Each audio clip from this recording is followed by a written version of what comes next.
Macroeconómicos. Vamos ya con el análisis de la apertura y de estos últimos datos con Renato Campos, analista de Admirals en Latinoamérica. Renato, muy buenas tardes, muchas gracias. ¿Qué tal, Marta? ¿Cómo estás? Un gusto estar nuevamente con ustedes. Muchas gracias por invitarnos. Bueno, Renato, ¿qué tal has visto los últimos datos que acabamos de conocer? PMI manufacturero e ISM en Estados Unidos. PMI que mejora respecto al dato anterior, pero que no cumple con el dato flash que teníamos. Y el ISM que, lejos de irse a los 50 puntos como se esperaba, ha caído hasta los 46,7.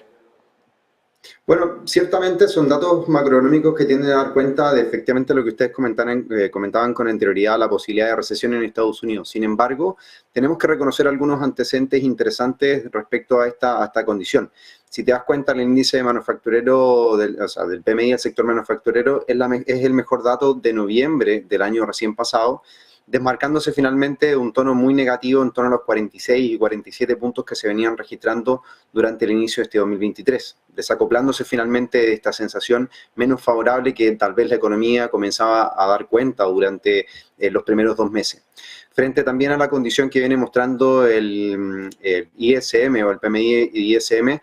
cambia o tiende a generar un cambio en la tendencia que se venía mostrando desde diciembre del año 2021, o sea, todo el año 2022 en donde la tendencia era negativa y comenzamos a ver, como tú bien decías anteriormente, un registro por sobre el dato anterior. Ahora, también entender que son datos en torno a los 47 puntos que podíamos revisar previo a la pandemia, datos que estaban obviamente muy en línea con la condición macroeconómica que Estados Unidos venía mostrando. Por tanto, aquí, si bien las sensaciones en torno a esta recesión que el mercado baraja, las condiciones en términos generales no dan cuenta de un empeoramiento mucho mayor a lo que ya se venía mostrando durante los últimos 3 o 4 años para la primera economía del mundo.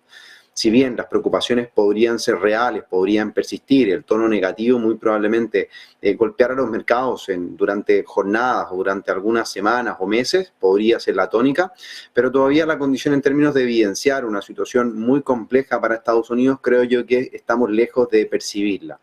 La posibilidad tal vez de también considerar que la tasa de política monetaria en Estados Unidos no se va a restringir más allá de lo que hemos visto hasta el día de hoy, o que no se van a considerar alzas de tasas muy agresivas. Esto podría entonces también podrían dar aires de esperanza para el desempeño de Estados Unidos, recordando que el hecho de que una tasa de interés suba restringe el potencial crecimiento que éste pueda llegar a tener. Por tanto, si nosotros vemos las expectativas de cara a la reunión del mes de mayo, estamos muy próximos a considerar incluso una mantención de la tasa de interés. Por tanto, aquí es donde podríamos ver un sesgo un poco más favorable para el dinamismo de la economía durante los próximos registros o probablemente una estabilidad en una parte baja de su comportamiento durante los últimos 12 meses, como venimos apreciando.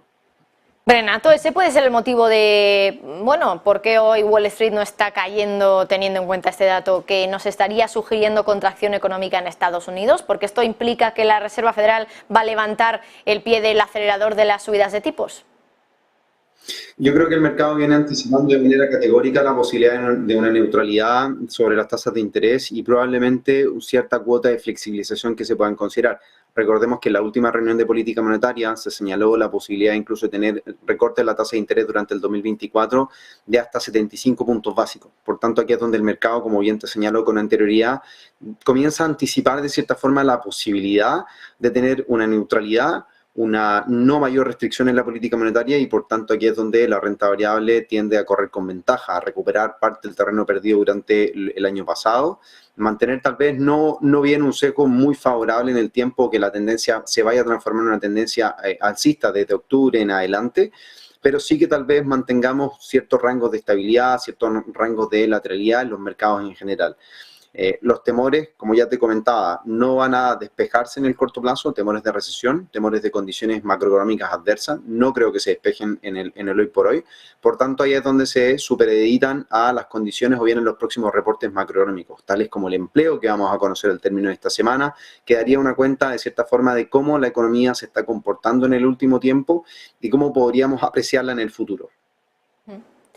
Bueno, además también en todo esto, en el tema de que Estados Unidos o el mercado se puede estar esperando que ahora la Fed no suba los tipos de interés en la siguiente reunión, ahora claro, en la ecuación entra en juego otra cosa y es ese recorte de producción de petróleo por parte de la OPEP. Claro, esto puede hacer que además de una recesión tengamos también una inflación, es decir, estanflación, porque claro, ahí la Reserva Federal, si la inflación viene de oferta, tampoco puede hacer mucho, ¿verdad?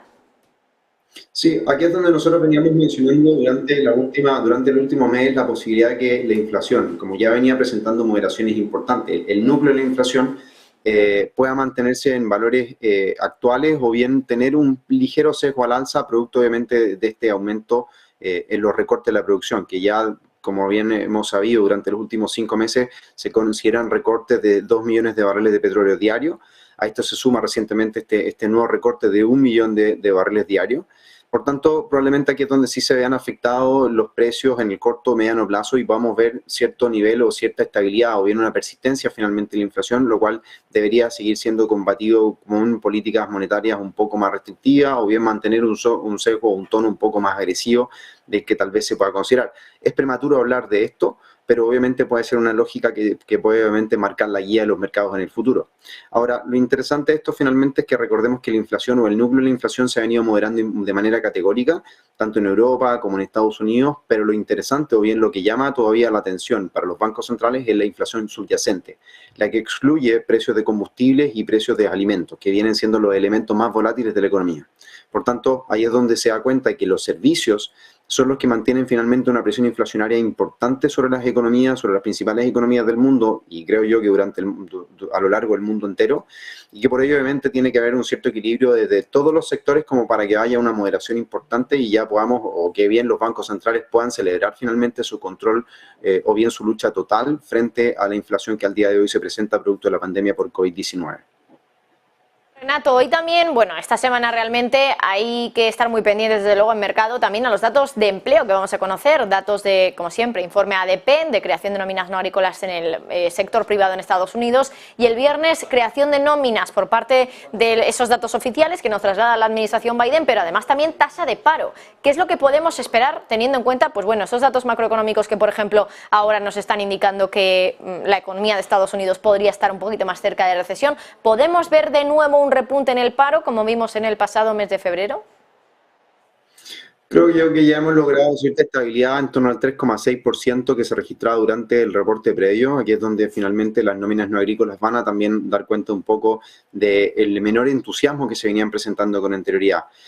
Lo interesante de esto es revisar un poco la calidad del empleo que se está entregando. También, obviamente, los ingresos medios por hora, las horas trabajadas, la tasa de participación laboral van a ser antecedentes que van a entregar cierto detalle, cierta sensación en cuanto al registro general del empleo en Estados Unidos.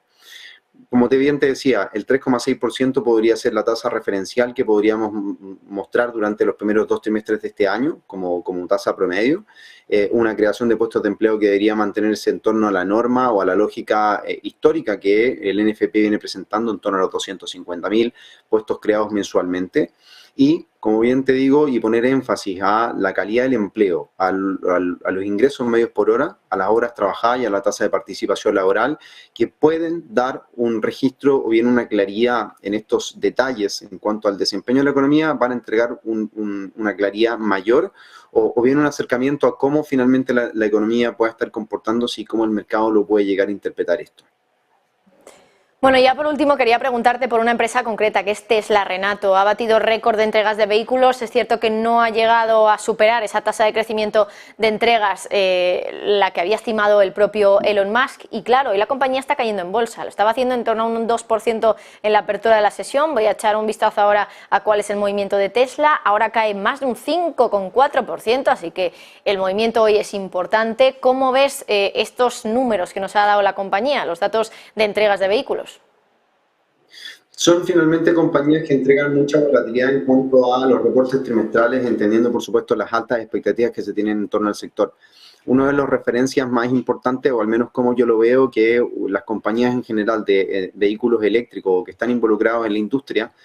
tienen cierta forma de perspectiva favorable en el tiempo ante la disposición de los organismos, de las economías, de los países, de las regiones en general, por adoptar una forma de transporte limpio, que de cara, por supuesto, al 2035, en algunos casos o en algunas regiones del mundo, ya comienzan a adoptarse políticas para que no se vendan finalmente vehículos que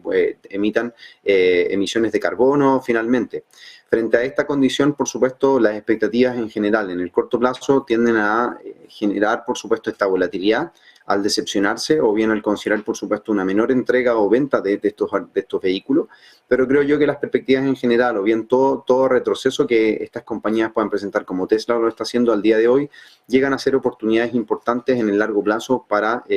aquellos inversionistas que consideran finalmente tener en sus carteras de inversión, valga la redundancia, papeles como estos. La volatilidad, por supuesto, se hace presente, eso es sin duda, eso ya es algo que hemos comentado y señalado en otras oportunidades, pero que obviamente a la hora de invertir hay que cuidar obviamente esos riesgos que puedan ser adyacentes o bien puedan obviamente estar acompañados de este tipo de condiciones o situaciones en el corto plazo. Pues Renato Campos, analista de Admirals en Latinoamérica, muchísimas gracias por estar con nosotros como siempre. Marta, muchas gracias a ustedes, que tengan una excelente tarde. Bueno, y hoy hablamos de otras cuestiones, por ejemplo, de Donald Trump. Recuerden que